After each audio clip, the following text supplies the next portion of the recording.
Hi everyone, it's Rabbi Akiva Males, and I hope you're well. I want to start by telling you that Layla and I really miss you. We miss coming to Shul on Shabbos, seeing you, davening with you, catching up at Kiddush after Shul.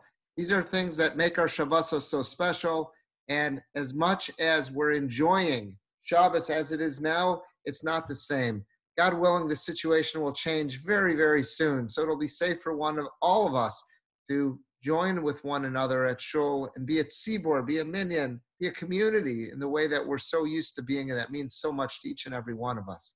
I want to share with you a Dvar Torah for Shabbos, but I also want to begin it with a story.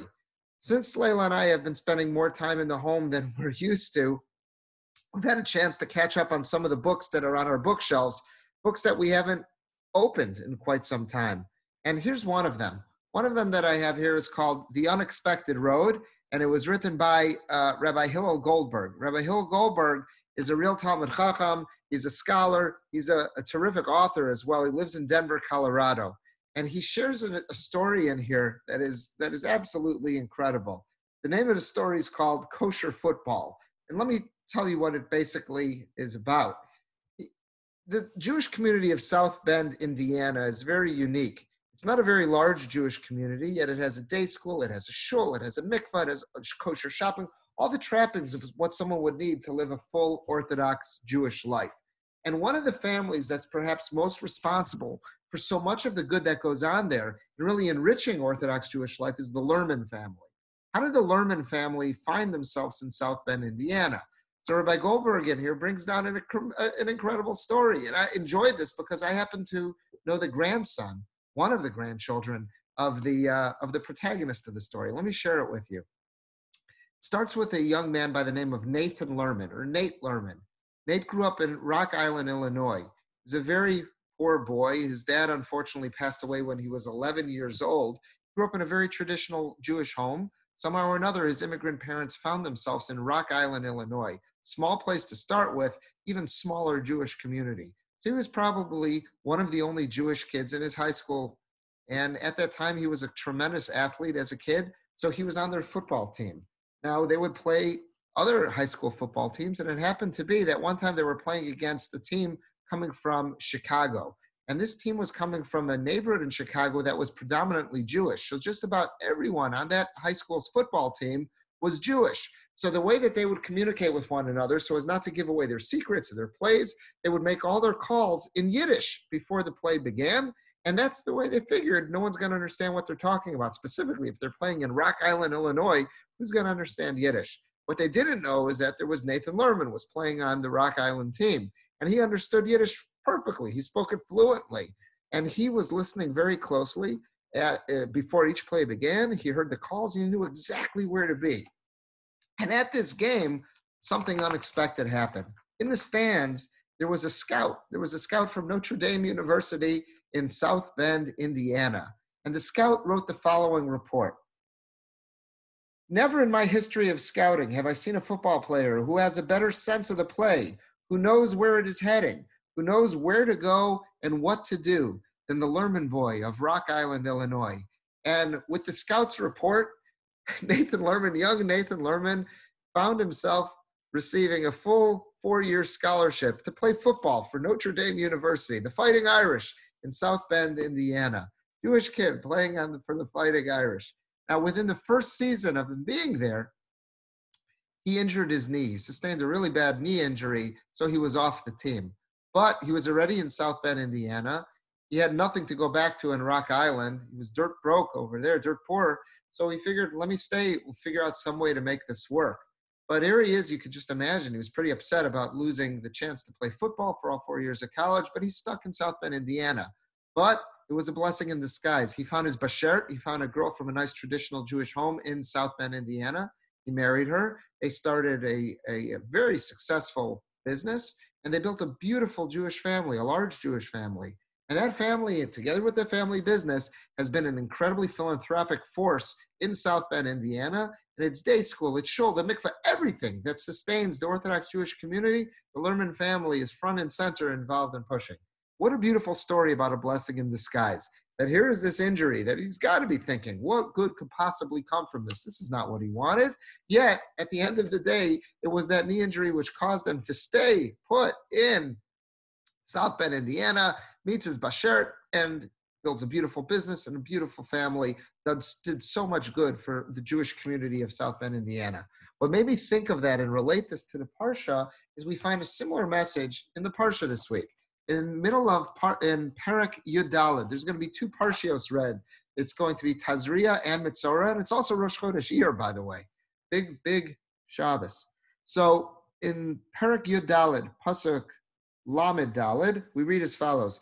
Kisavo al Eretz Canaan. Hashem tells Moshe to tell this following message to the Jewish people. When they eventually would enter into the land of Israel, Asher ani nosein lachem lachuzah. That's the place that I'm going to give you to possess.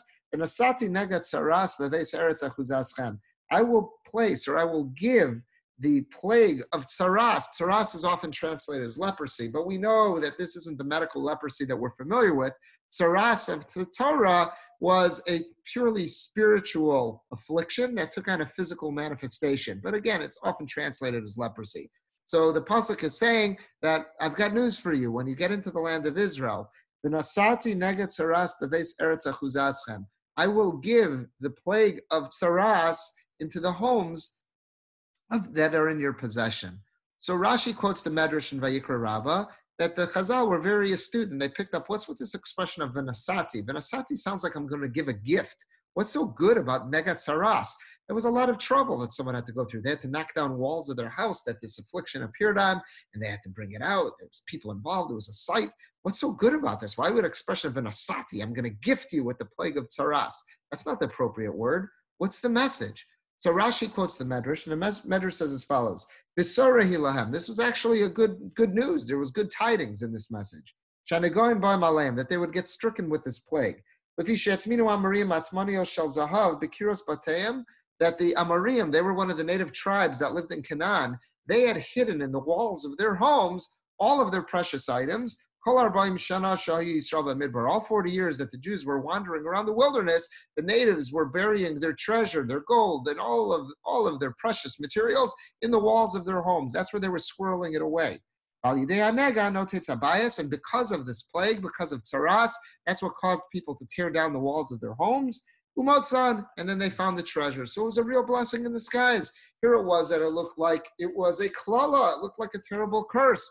And all of a sudden it was a blessing in disguise. So that's the expression of an asati. That's how Chazal understand. I'm going to gift you with the Negat Saras. It really is a blessing in disguise. And this concept of a blessing in disguise, this really is an idea that has kept Klal Yisrael sane through our very long history, where we've suffered so many setbacks.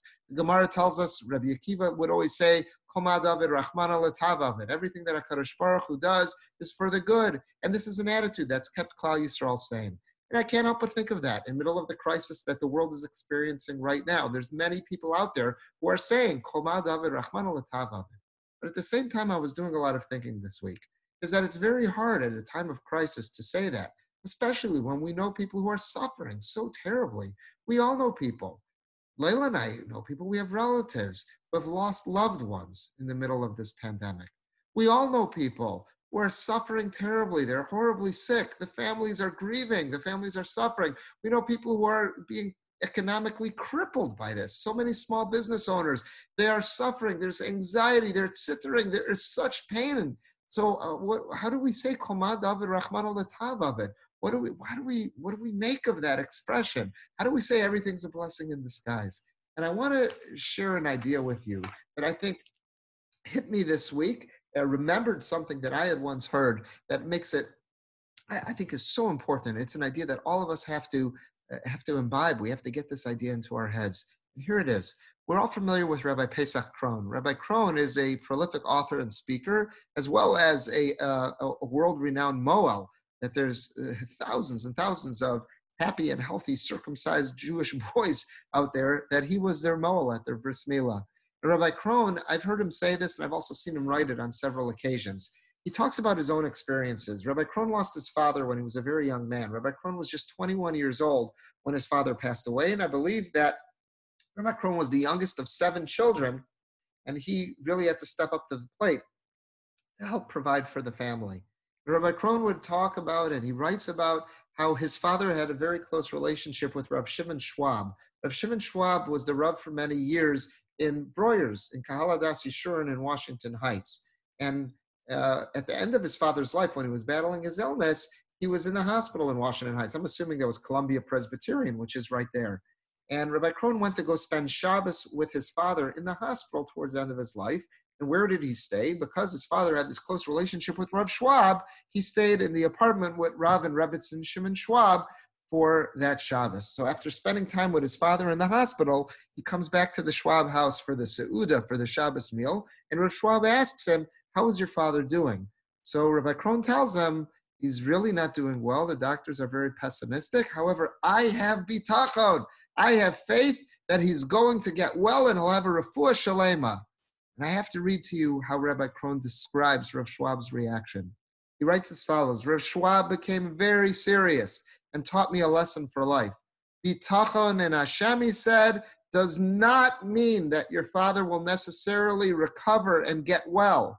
Faith in God means that we understand that Hashem has a master plan and he knows what he's doing. It does not mean that only good things can happen. What a powerful idea. What Rav Schwab was telling Rabbi Krohn is that we have to reorient what bitachon means. Bitachon doesn't mean that the situation is going to resolve itself and that everybody's going to be dancing and picking daisies and finding a pot of gold at the end of the rainbow. That's not what bitachon. That could be something we all hope for. That could be something we all daven for, but that's not bitachon. Bitachon, faith in HaKadosh Baruch Hu, means that we believe that Hashem is the Borei Olam, he's the creator, and he didn't just create our world and walk away, he remains intimately involved in our world. Everything that occurs in our world is part and parcel of HaKadosh Baruch Hu's master plan. Somehow or another, everything which is occurring fits into this incredible puzzle, this tapestry that only HaKadosh Baruch Hu could weave and only he fully understands. And nothing is random. Everything is part of that plan and is for the ultimate best, is for the ultimate good of what HaKadosh Baruch Hu wants for our world, for humanity, and for Klal Yisrael, and for us who are a part of all that. That's what bitachon is. So when we say Kol Ma David Rachmana L'Tav Avid, that doesn't necessarily mean that we're all going to knock down our walls and find hidden treasures.